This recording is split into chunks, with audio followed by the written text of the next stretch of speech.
Hi, ഇന്ന് രാവിലത്തെ കുറച്ച് വിശേഷങ്ങളാണ് കേട്ടോ. രാവിലെ ചായക്ക് പൂരിയായിരുന്നു കേട്ടോ. അപ്പോൾ പൂരി ചൂടുകയാണ്. ഇത് വെളിച്ചെണ്ണയിലാണ് കേട്ടോ ഞാൻ ഇത്തവണ ഉണ്ടാക്കണത്. ഓയിലിലാണ് പൂരിയൊക്കെ വറുക്കാറ്. ഇന്ന് വെളിച്ചെണ്ണയിലാണ് വറുക്കണത് കേട്ടോ. കുറേ പേരുടെ വിചാരം ഞാൻ ഭയങ്കര ദുഃഖത്തിൽ ജീവിക്കണ ഒരാളാണ്, സന്തോഷമൊന്നുമില്ലാതെ എപ്പോഴും വിഷമിച്ചിരിക്കണ ഒരു ആളാണ് എന്നൊക്കെയാണ് കേട്ടോ കുറേ പേര് കരുതിയിരിക്കണത്. അത് തെറ്റാണ് കേട്ടോ. എനിക്ക് അങ്ങനെ ഒരു സാഹചര്യം ഉണ്ടായിരുന്നു. ആ സാഹചര്യത്തിൽ നിന്നൊക്കെ ഞാനിപ്പോൾ മാറി. ഇപ്പം ഞാൻ വളരെ സന്തോഷത്തിലാണ് കേട്ടോ. അതെന്താണെന്ന് വെച്ച് കഴിഞ്ഞിട്ടുണ്ടെങ്കിൽ, നമുക്കിപ്പോൾ ജീവിതത്തിൽ എന്തെങ്കിലുമൊക്കെ എല്ലാ ആളുകൾക്കും വിഷമഘട്ടങ്ങളൊക്കെ വരില്ലേ.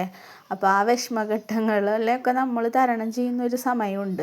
ആ സമയത്ത് നമ്മൾ ഭയങ്കര ഡൗൺ ആയിരിക്കും, എന്ത് കാര്യത്തിലും ആക്റ്റീവ് അല്ലാതെയൊക്കെ ഇരിക്കുന്ന ഒരു സാഹചര്യം എനിക്കും ഉണ്ടായിട്ടുണ്ട്. പെട്ടെന്ന് നമ്മുടെ ലൈഫൊക്കെ മാറി മറിയുമ്പോൾ നമ്മൾ പ്രതീക്ഷിക്കാത്ത ഒരുപാട് കാര്യങ്ങൾ നമ്മുടെ ജീവിതത്തിൽ വരുമ്പോൾ അതിനെ ഉൾക്കൊള്ളാനും അതുമായി പൊരുത്തപ്പെടാനും കുറച്ച് സമയം വേണം. അതെന്ത് ഇൻസിഡൻറ്റ് ഉണ്ടാവുമ്പോഴും അങ്ങനെ തന്നെയാണ്. അങ്ങനത്തെ ഒരു സമയം എനിക്കുണ്ടായിരുന്നു. അത് എനിക്ക് കുറച്ച് വർഷങ്ങൾ തന്നെ വേണ്ടി വന്നിട്ടുണ്ട് അതിൽ നിന്ന് മാറി വരാനായിട്ട്.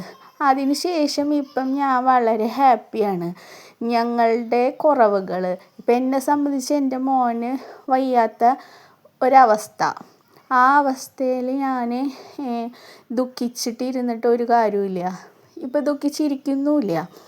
ഞങ്ങൾ ആ അവസ്ഥയോട് പൊരുത്തപ്പെടുകയാണ്.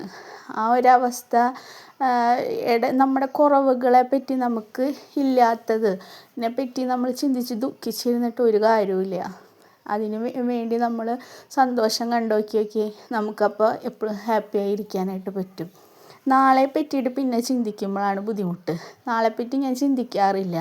എനിക്ക് ഏറ്റവും ഇഷ്ടപ്പെട്ട ഒരു ദൈവമാണ് ഗുരുവായൂരപ്പൻ. എൻ്റെ എന്ത് വിഷമങ്ങളും എൻ്റെ എല്ലാ കാര്യങ്ങളും ഞാൻ അവിടെയാണ് ഷെയർ ചെയ്യുക. അപ്പോൾ ഗുരുവായൂരപ്പനും ഞാനായിട്ടൊരു കരാറുണ്ട്. അത് പ്രകാരം നാളത്തെ പറ്റിയിട്ടാണ്. അതുകൊണ്ട് ആ ഒരു കരാറിൽ ഞാൻ ഒപ്പുവെച്ചിട്ടുള്ള കാരണം കൊണ്ട് ഞാൻ നാളെപ്പറ്റി ചിന്തിക്കാറില്ല. ഇപ്പം ഞാൻ വളരെ ഹാപ്പിയാണ്. ഇപ്പം എൻ്റെ മോൻ്റെ കുറവുകളായിട്ടുള്ള അവസ്ഥയെ ഞാൻ അംഗീകരിക്കുന്നു. ആ അവസ്ഥ നമുക്ക് ദൈവം തന്നതാണ്. അപ്പോൾ ആ അവസ്ഥയിൽ നമ്മൾ ദുഃഖിച്ചിരുന്നിട്ട് ഒരു കാര്യമില്ല. ഞങ്ങൾ ഹാപ്പിയാണ്. ഈ ഇഷ്ടപ്പെട്ട ഭക്ഷണങ്ങൾ കഴിച്ചും ഇഷ്ടപ്പെട്ട ഡ്രസ്സായാലും എന്ത് സാധനങ്ങളായാലും ഇഷ്ടപ്പെട്ടതൊക്കെ മേടിച്ചും അവൻ്റെ ഇഷ്ടങ്ങൾക്ക് കൂടുതൽ പ്രാധാന്യം കൊടുത്ത് അതെല്ലാം ചെയ്തു കൊടുക്കുമ്പോൾ കിട്ടുന്ന ഒരു സന്തോഷം, ആ ഒരു സന്തോഷമാണ് എനിക്കിപ്പോൾ കൂടുതൽ. എന്തും ഞാൻ അവന് ചെയ്തു കൊടുക്കും. അവനും അങ്ങനെ ഒരു വിഷമങ്ങളൊന്നുമില്ല. കാരണം അവൻ എപ്പോഴും ഹാപ്പിയാണ്. അവന് ഇഷ്ടപ്പെട്ട കാര്യങ്ങൾ ചെയ്തു കൊടുക്കുന്നുണ്ട്.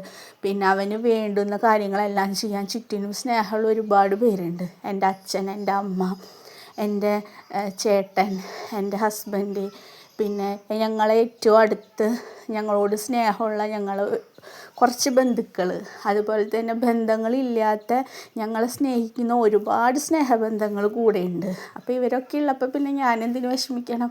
എനിക്ക് ഒരു വിഷമവും ഇല്ല. ഞാൻ വളരെ ഹാപ്പിയാണ്. അവൻ്റെ കയ്യായും കാലായും ഒക്കെ ഞാനുണ്ട്. എനിക്ക് ഒരു കാര്യം ചിന്തിക്കാൻ ആണ് വിഷമം. ഞാനില്ലാത്തൊരവസ്ഥ വരികയാണെങ്കിൽ, ലോകത്ത് മനുഷ്യ സഹജമല്ലേ, എന്ത് സംഭവിക്കാമല്ലോ. അങ്ങനത്തെ ഒരു സാഹചര്യം വരുമ്പോൾ അവനെ എന്ത് ചെയ്യുമെന്ന് ചിന്തിക്കുമ്പോൾ എനിക്ക് വിഷമം തോന്നാറുണ്ട്. അത് ഞാൻ ചിന്തിക്കാറില്ല കേട്ടോ. അപ്പോൾ അതൊക്കെ കഴിഞ്ഞു. ഞാൻ ചായ കുടിക്കാൻ കേട്ടോ. മസാലക്കറി ഉണ്ടായിരുന്നു, അത് കൂട്ടി പൂരി കഴിക്കാൻ പോവാണ് കേട്ടോ.